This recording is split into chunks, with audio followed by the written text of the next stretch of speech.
please lead the prayer. In the name of the Father, of the Son, of the Holy Spirit. In the name of the Father, Son, of the Holy Spirit. Amen. Okay, thank you. Please arrange your chairs and pick off all the chairs. For our attendance, instead of saying present when your name is called, say cycle. Okay, let's start. Autida Alex. Very good. Caballero Danny. Okay. Before we proceed to our next topic, let us have a recap first. I have a question. Can you name some places where we can find water? River? Perfect.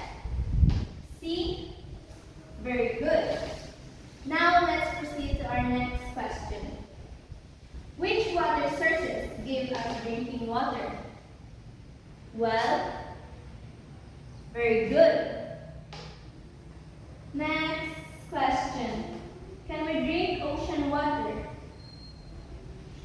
Yes, exactly, because it's salty.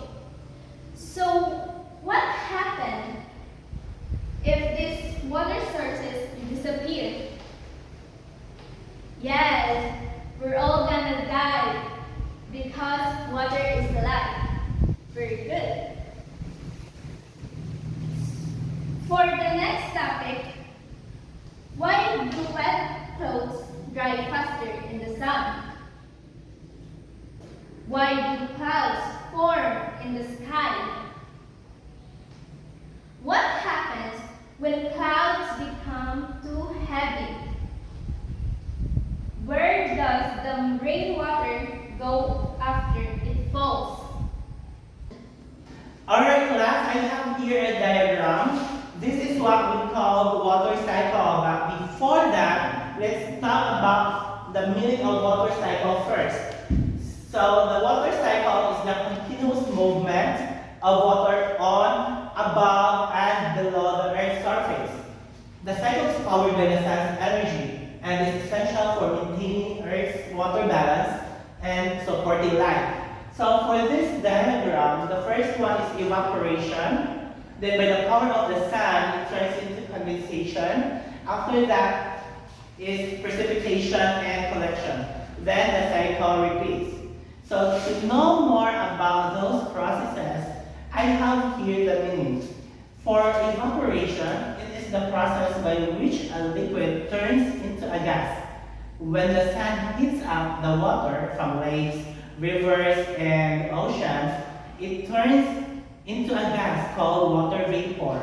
Example, when we are going to dry our clothes and using the power of the sun, it is called evaporation.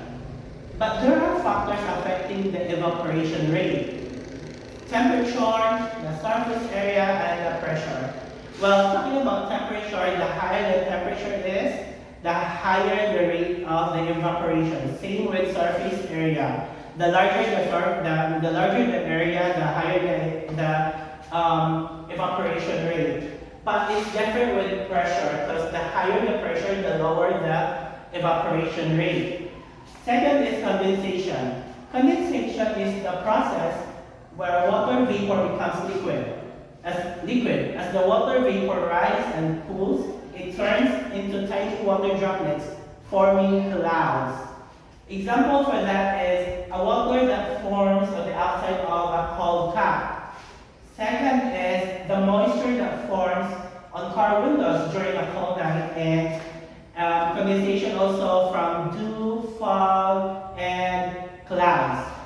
The third process is what we call precipitation.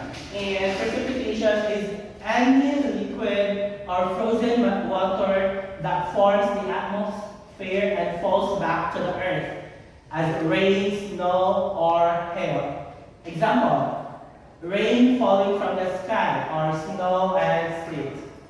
So the last one is collection, or what we call accumulation. It is the stage of the water cycle where the water is temporarily collected and stored in rivers, lakes, and ocean, and the cycle repeats after collection, evaporation using the power of the sun, and condensation and precipitation.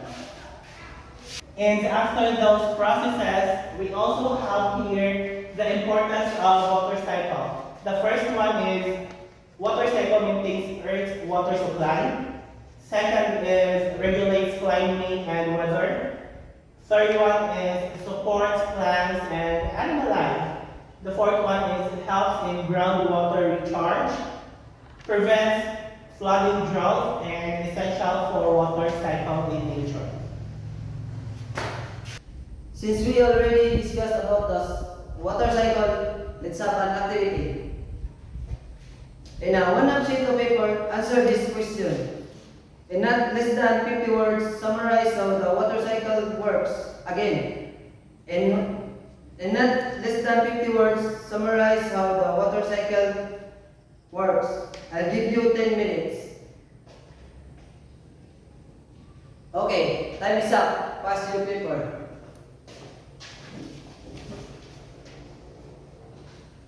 Very good. For your assignment tomorrow,